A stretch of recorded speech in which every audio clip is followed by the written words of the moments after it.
Apakah dari 7 penggugat ini akan hadir? Insya Allah kita maksimalkan untuk para penggugat untuk dapat hadir. Habib Rizik Syihab? Insya Allah demikian.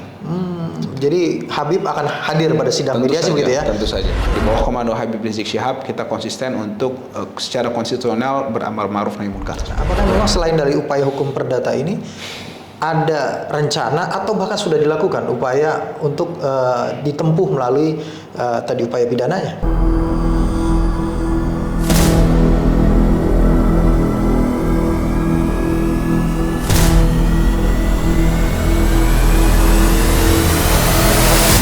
Bismillah, kita mulai. Assalamualaikum Bang Aziz. Waalaikumsalam. Sehat kabarnya Bang Aziz? Bang Aziz ini pengacara dari Habib Rizik Syihab dan juga ketua dari tim advokasi masyarakat anti kebohongan (TAMAK) yang menggugat Pak Joko Widodo di Pengadilan Negeri Jakarta Pusat yang sudah terdaftar dengan perkara nomor 611 2024 dan kemudian sudah sidang pada tanggal 8. Sidang pertama itu tanggal 8 Oktober ya 2024 hari Selasa kemarin. Mewakili 7 klien ya, 7 penggugat. Ya, yang pertama Habib Rizik Syihab, Pak Munarman, Pak Edi Mulyadi, Pak Eko Sanjoyo, kemudian Pak Marwan Batubara dan Pak Sunarko ya, Sunarko dan Edi Mulyadi. Pak Edi Mulyadi, ada 7 orang gitu kan. Sidang pertama Bang, kenapa sidang pertama kemudian ditunda Bang? Yang pertama waktu itu penundaannya adalah karena majelis hakim yang pertama memeriksa legal standing. Dari situ kemudian tergugat diwakili oleh dari Sekretariat Negara. Nah kemudian Mensesnek ya? Ya, Kemensesnek. Kemudian dari pihak kami keberatan dan diakomodir oleh majelis hakim bahwa memang tidak berhak untuk mewakili tergugat dalam hal ini. Sehingga, apa yang menjadi keberatan dari tim TAMAK ini? Yang pertama tidak ada kuasa, tidak ada kuasa dari tergugat secara langsung. Terus yang kedua kita menggugat sebagai pribadi sehingga sehingga saat itu waktu itu harusnya ada kuasa yang resmi gitu kan, bukan hanya perwakilan.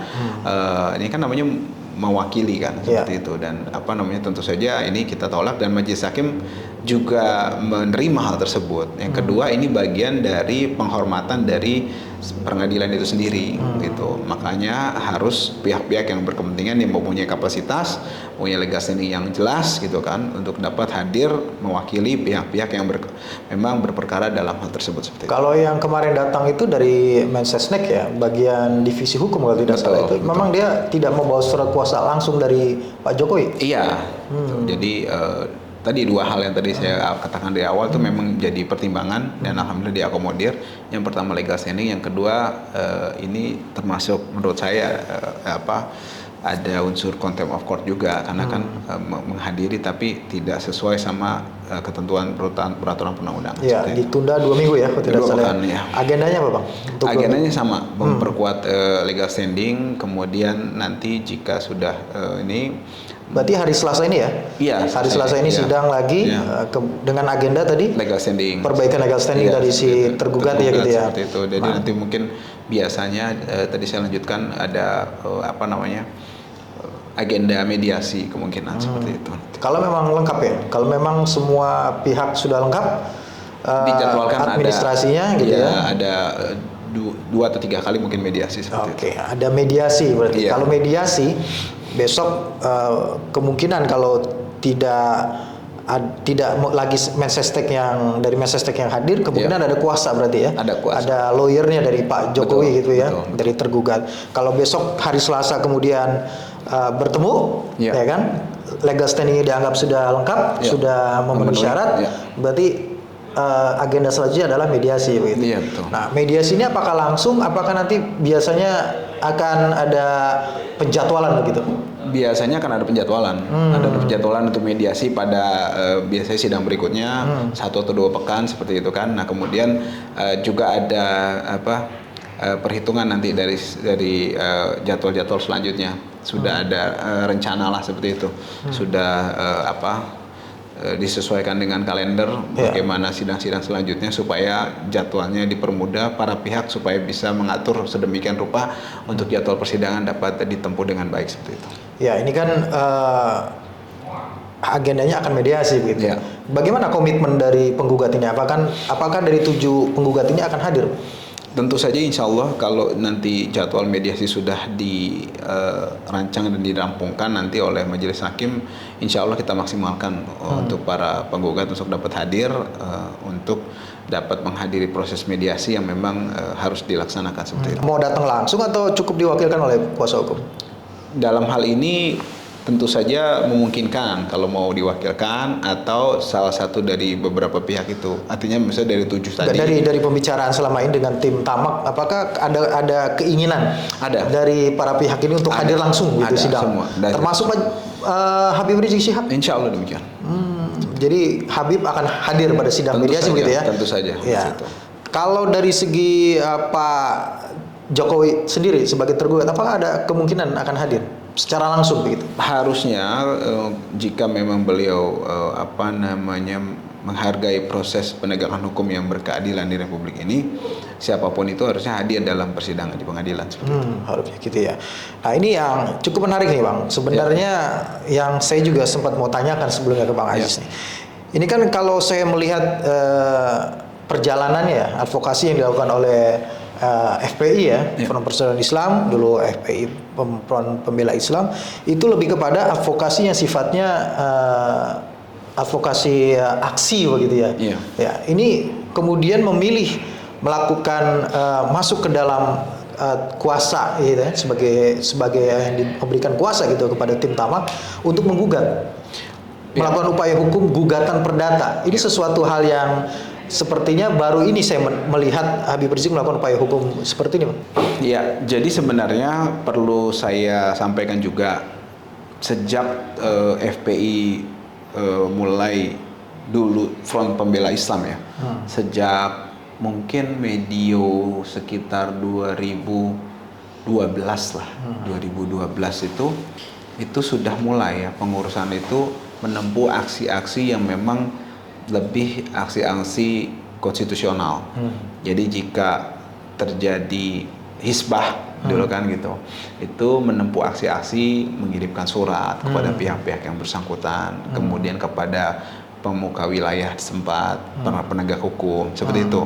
Jadi kita memang mengedepankan aksi-aksi persuasif, mengedepankan aksi-aksi konstitusional, mengedepankan aksi-aksi administrasi.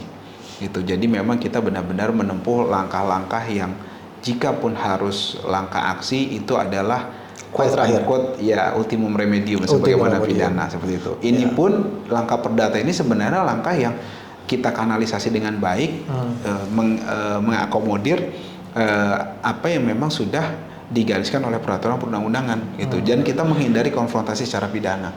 Gitu. Jadi kita sesama anak bangsa mengedepankan hal ini sebagai tanggung jawab dari pihak FPI, terutama dari 7 penggugat tadi, pemberi kuasa tadi, bertanggung jawab terhadap keberlangsungan pemerintahan, keberlangsungan memimpin negara yang jujur dan adil dipimpin gitu kan, dengan juga masyarakatnya mengikuti hal tersebut gitu kan. Ini menurut saya ini yang dibangun sebenarnya, motivasi ini. Nah, kita juga yang kedua menyampaikan bagaimana motivasi kepada masyarakat jika memang ada hal-hal yang memang kurang berkenan, maka ditempuh langkah-langkah administratif dan langkah-langkah hukum seperti ini. Gitu. Seperti ya ini menurut saya maksimal ini perdata. Seperti itu. Kalau misalnya memang harus ada hal-hal yang memang nanti terjadi hal yang kepidana, itu lebih diserahkan kepada pihak penegak hukum langsung, maksud saya secara profesional di bidangnya gitu loh. Jadi bukan langkah-langkah yang menurut saya langkah-langkah inkonstitusional, langkah-langkah yang anarkis, langkah-langkah yang cenderung mengadu domba, kemudian membuat keruh suasana.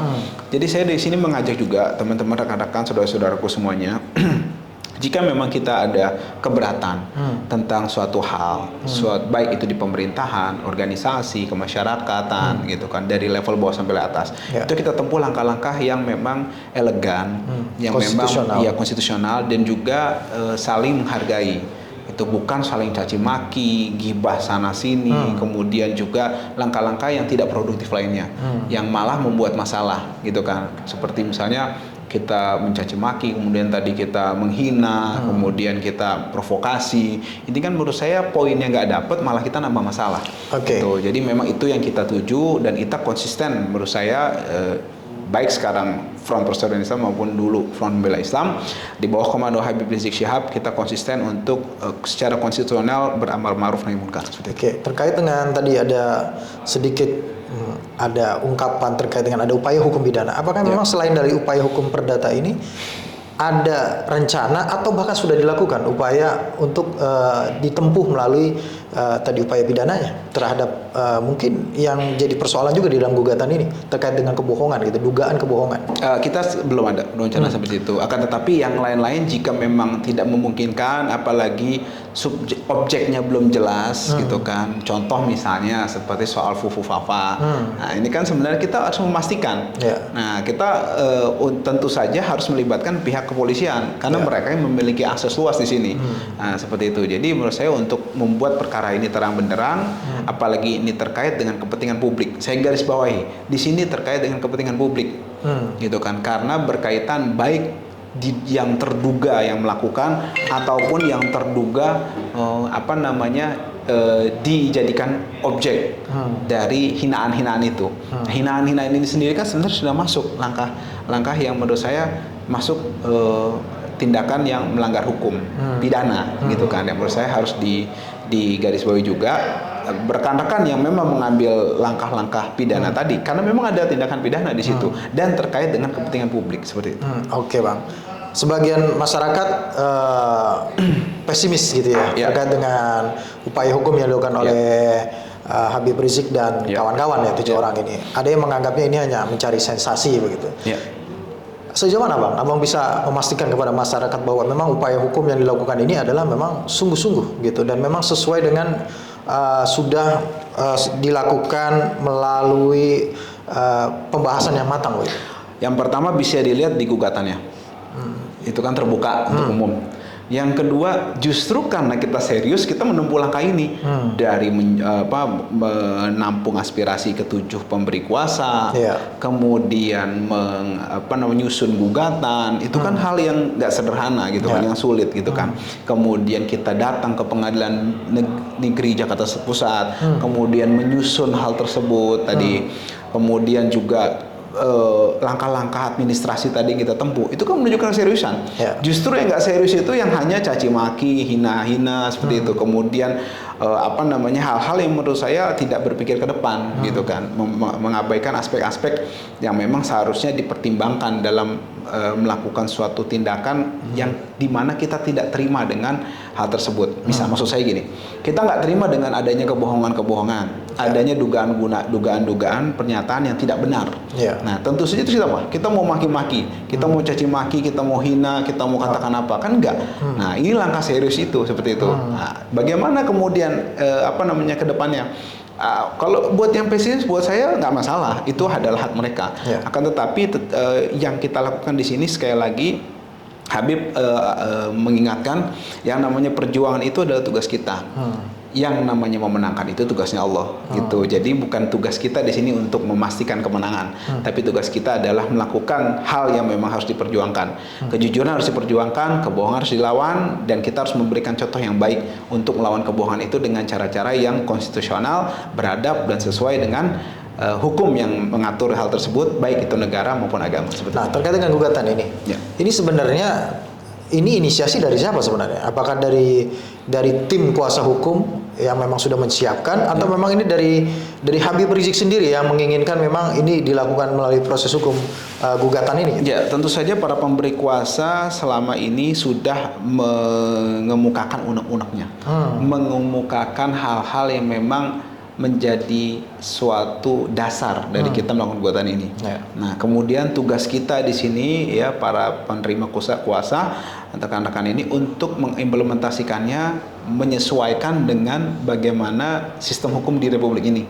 Nah, kemudian kita sampaikan juga melalui kanal pengadilan seperti itu. Nah, jadi memang inisiatif datang dua arah.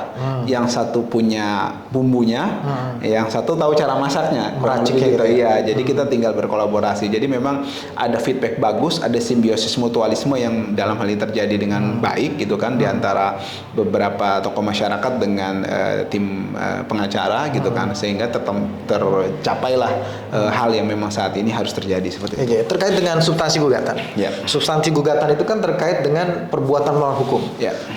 Terkait dengan dugaan-dugaan kebohongan begitu yang dilakukan oleh tergugat begitu ya, dalam hal ini Pak Jokowi.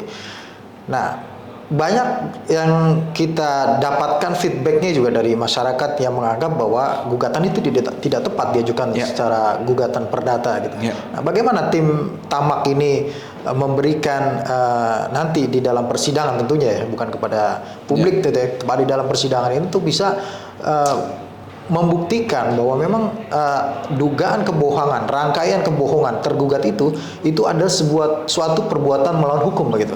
Yang jelas gini, secara mudah dimengerti saya akan sampaikan gitu kan, yang harusnya gampang dipahami lah seperti itu kan, bahwa dalam perdata itu ada perbuatan melawan hukum dan juga wan prestasi.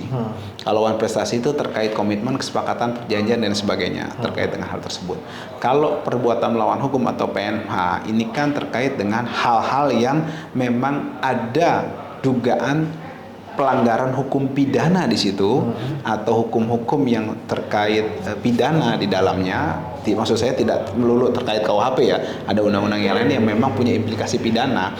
Nah, kemudian itu dijadikan dasar untuk kemudian kita menuntut secara keperdataan gitu. Jadi itu sangat memungkinkan, tapi kita mengutip dasar-dasar dari pemidanaan itu sendiri, dari hal-hal yang memang rangkaian kebohongan tadi itu kan suatu tindakan pidana.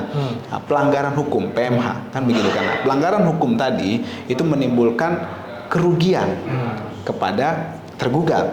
Nah, rangkaiannya polanya seperti itu. Kemudian kerugian yang tadi didapatkan oleh tergugat itu kan satu rangkaian. Ada perbuatan tersebut diduga ada unsur melawan hukum. Hukum apa? Tadi ada hukum pidana atau hukum lain yang memang punya unsur pidana lainnya. Nah, kemudian di situ ada kerugian.